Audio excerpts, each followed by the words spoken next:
The psychology of 90s babies. You know what's strange about people born in the 1990s? They remember a world that doesn't exist anymore. They played outside until the streetlights came on.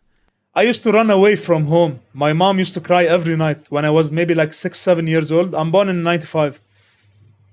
I remember my mom chasing me on the streets because I had to sleep 8:30 for my school. This never happened now. After 20 years, it's not happening. My younger siblings now, they're living their life to the maximum. They have their freedom. She used to break my bones in the street, my mother, chasing me. No shame. She used to kill me in the streets. But also remember their first AIM screen name. They used encyclopedias for school projects, but also downloaded music on Napster. They're the last generation who had a childhood. Used to beg for music from my friends on my iPod. The iPod that I was also crying for 3, 4 months before, after everyone got their own iPod. Without smartphones, but came of age with social media. And that split, that created a psychology researchers are calling 90s kids syndrome. If you This is what's destroying me or destroying us overall. If you're in the 90s, we're all suffering from the same thing. We can't adapt. I brainwashed myself for the last year now. Brainwashed myself. I need to act like a Gen Z. It's not like acting, of course. I need to see what the modern world is doing so that we can adapt. Many my age disagree that I need to open a camera today,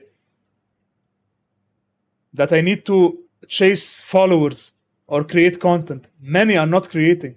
Many my age got married. They have their own kids now. We all say it's all memes online. You can see that. People my age have 4 or 5 kids now. We are in our early 30s. were born between 1990 and 1999, you occupy a space in history that will never be repeated. You're not quite a millennial. You're definitely not Gen Z. You're the bridge between two incompatible worlds. Between two different huge shifts, huge, from the outside world to the inside world. I did not touch an iPad until maybe 2010, 9, 10. Since it was released, and I was still a teenager.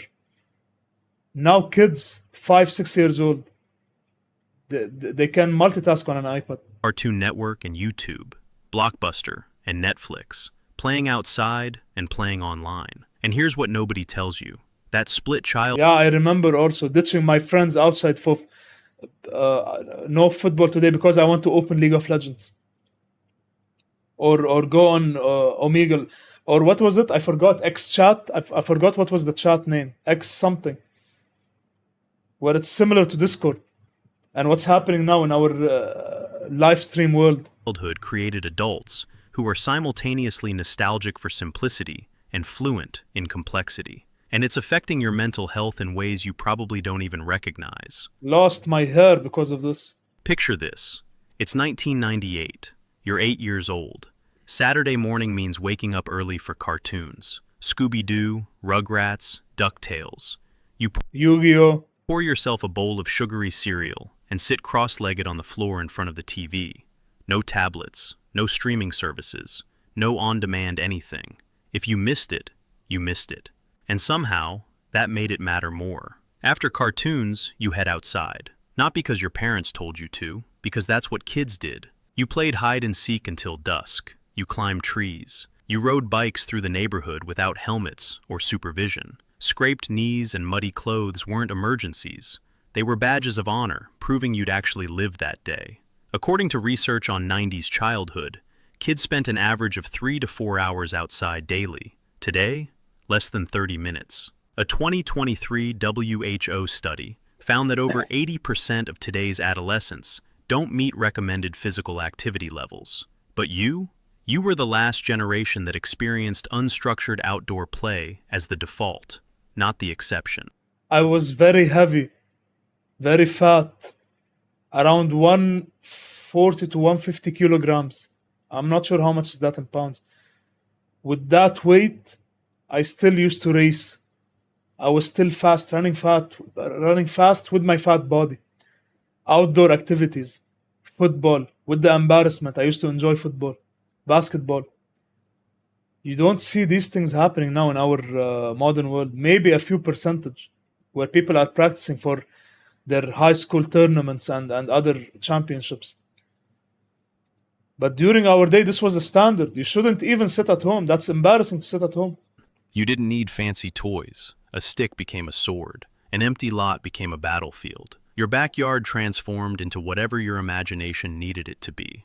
And because you couldn't Google what to do when bored, you developed something rare: creativity born from emptiness, the ability to generate fun from nothing. But here's where it gets complicated. You didn't just grow up analog, you lived through the transition. You remember VHS tapes and rewinding them before returning to Blockbuster. But you also remember when DVDs felt like magic. You used dial-up internet where a single web page took 5 minutes to load. But by high school, This is when we started getting destroyed. MSN, first thing that came inside when I got my computer, when we got our first PC, and I remember the very first day when I connected it to the internet, and then started MSN.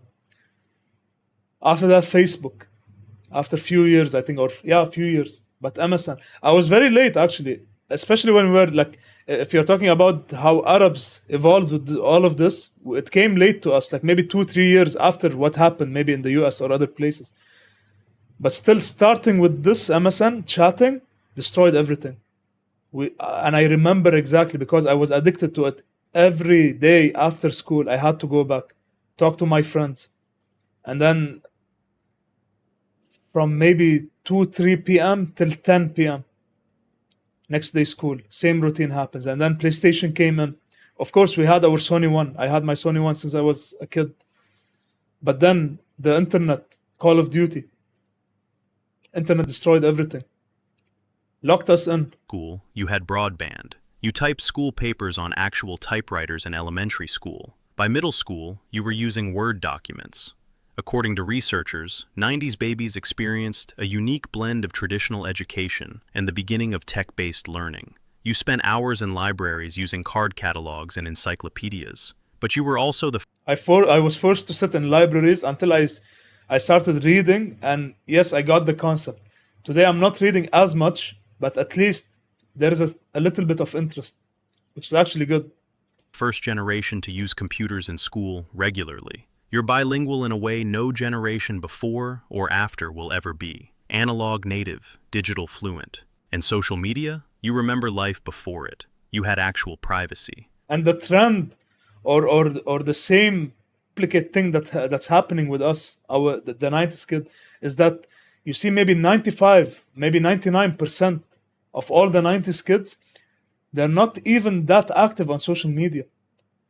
Active doesn't mean that they're only on screen. No, they're consuming, but they're not producing. Half of the profiles of the people that I know, they're empty. They only have accounts to view things. They don't even post. You're talking about maybe 80% of the people that I know. And the other 20, they're only sharing family moments. Never happens. If you go to any Gen Z's profile, you see that they're posting, they're active over there. When you did something embarrassing, only the people there knew about it. No phones filming, no viral videos, no permanent digital record of your worst moments. One 90s baby put it perfectly. We all talked crazy amounts of shit about each other and did shockingly inappropriate things, but we never had to worry about it ending up where everyone could see it. You got to figure out who you were in private. That's a luxury that will never exist again. But then MySpace launched when you were a teenager. Facebook opened to everyone when you were in high school I missed MySpace. Yeah, I think that was before MSN, right? Windows Live. or college. Instagram appeared as you entered adulthood. You learned to curate yourself, to perform your life for an audience, to seek validation through likes and comments. And that shift, it split your psychology in half. Destroyed everything. This is what I'm talking about actually. And now and they deny it. This is the problem. They deny it. They say that no, it's not important to be present online. It's not important to get likes or followers. It is important. It is very important to survive in this day and age. I'm telling you, literally 80 to 90%, and it's not me. It's the research, the facts. Most of us, we are not even living. We are living in a shadow between ourselves and maybe 2-3 friends next to us. Here's what researchers noticed. 90s babies experience unusually intense nostalgia. They call it 90s kids syndrome. And it's not just sentimentality, it's neurological. According to studies on psychological essentialism, people tend to believe their personal experiences are more authentic than others. And 90s babies? They lived through a fundamental shift. They witnessed the death of one world and the birth of another. So when they look back, they're not just remembering their childhood. They're mourning an entire way of life that disappeared. The It's really sad. rosy retrospection bias explains why you idealize the past. Your brain filters out the mundane and distressing parts and preserves the emotional highs. It's not that the 90s were perfect. You just remember them that way. Because what you're actually missing isn't the decade, it's the feeling. Being fully present without constant comparison, living without performing, existing without documenting.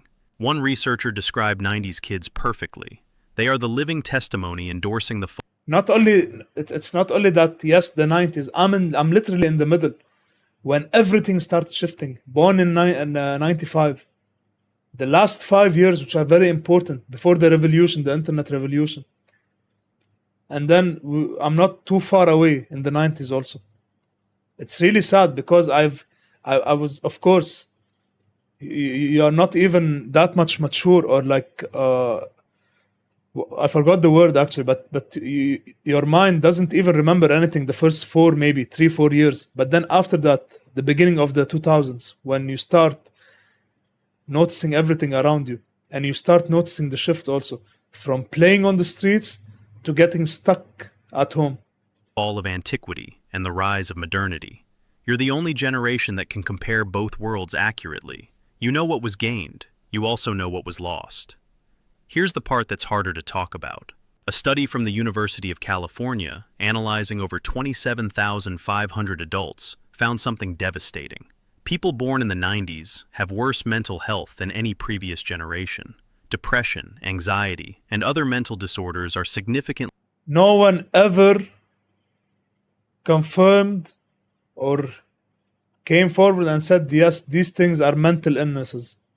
Until, of course, now with the recent medical researches and all of these new things coming up, they start saying, yeah, mental illness is real, or such depression episodes are real. No one ever said that they're real, and they said that it's only something childish to think about them that way.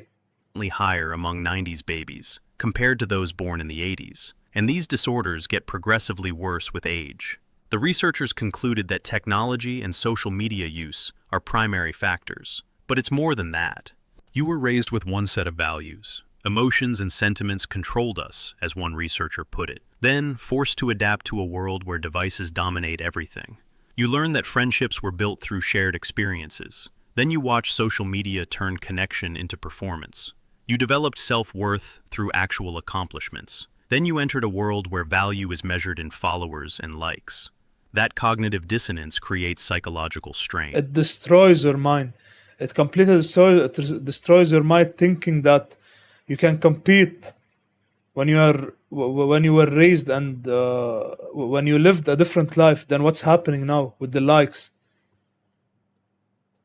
You're not depressed because you're weak. You're exhausted because you're living in two incompatible realities simultaneously. But here's what 90s babies have that other generations don't. Perspective. You know what life was like without constant connectivity, so you can put your phone down at dinner, take tech-free vacations, sleep without checking devices, because you remember what presence actually feels like. You value authenticity over performance because you developed identity before audiences existed. You understand patience because you waited for things, for songs to download, for photos to develop, for your favorite show to air at its scheduled time. You learned delayed gratification wasn't just acceptable, it was normal. You have what researchers call It was not only normal, it was normal and something good to wait for. a balanced childhood that straddled the line between analog and digital worlds. You climbed trees and coded websites. You played tag and played video games. You read books and browsed the early. That balance is rare and it's valuable. Today, 90s babies are in their mid-20s to mid-30s. You're contributing to society in significant ways. We are forced to go at work, we don't have any other option. We are in a place that we are even scared to lose our jobs, and some of us even They reached a higher level than the entry job of a workplace. So it's really difficult to navigate also. And we are seeing the destruction happening before anyone in the corporate world, when even the companies, for example, hotels, they're not needed that much anymore, and technology is taking over. Technology is reducing the employees, it's introducing robots, all of these things, and we are getting left behind. And if we don't take action, whatever it takes, the power that it takes from us, is that you need to run away. This is the real matrix where you need to run away from what's happening. It's really bad, and we need to adapt. And the problem is that we need to adapt to a system where it's not even calculated properly. We don't know what will happen next. What we are doing exactly in this digital world, it's not clear. You bring traditional values and technological fluency. You translate between generations at work. You bridge your boomer parents and your Gen Alpha kids. You're the mediators, the explainers, the ones who remember both before and after. Here's what nobody tells you about being a 90s baby. You'll spend your life caught between nostalgia and adaptation. You'll watch younger generations grow up completely digital and feel both envious and relieved they'll never know what they're missing. You'll hear older generations romanticize the good old days and think, I actually remember those days. They weren't that simple. You're not better than other generations. You're different, shaped by timing, by being born at the exact moment when the old world was ending and the new one was beginning. You carry both. You belong fully to neither. And maybe that's not weakness. Maybe that's wisdom. You see what younger generations lost. You understand what older generations can't grasp.